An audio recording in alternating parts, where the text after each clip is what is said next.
You two encouraged me to try the sport, and so I did, and I think it's going to be the last time I ever listen to your advice. It seemed so easy when we showed a live demonstration of it during our broadcast yesterday. You can see how he's coming around, and it's very easy to control. He's got a very smooth ride. The power chute was something anyone could learn to fly. You're sure anyone can fly it? We've had over 60,000 people fly these things without injury so far. Anybody can learn it after about 60 minutes of instruction. I wasn't 100% convinced, but I decided to try anyway.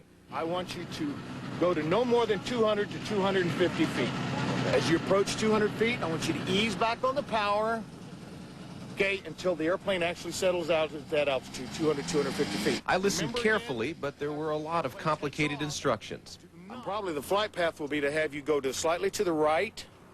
Then I'm going to have you go down a little bit, and I'll have you make a left turn. Okay. A big sweeping turn down there, and circle around and come back towards the airport, okay? I'll be all the way forward.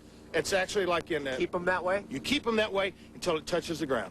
Okay. That's going to happen at about 20 feet. Now, even if you didn't do that, the worst that would happen is you'd bounce it pretty hard. Okay. I'm trying to keep you from breaking the axles. Great. How about my back? I'm worried about the axles. Those are $13. You got insurance. I'm just kidding. I'm just kidding. Okay, now, I'm not. in the event that you lose communications or you get confused, what are we going to do? Panic. Whose idea was this? Now, if you want to change your mind, it's okay. Reporter insanity. It's okay to change your mind if you want to. It's all right. You're still going to fly, though. Finally, it was time to give it a shot.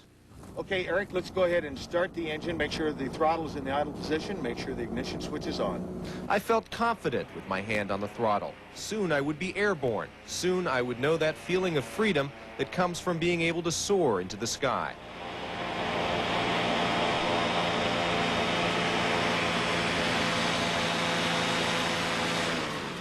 Then, all of a sudden, it happened. In my own defense, I should point out that the runway is narrow.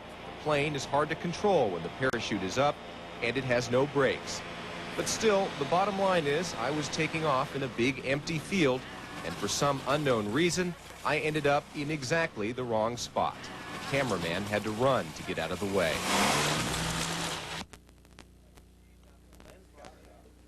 Nobody was injured, luckily, but the camera is in the repair shop right now, and I think I'm going to stay on the ground for a while.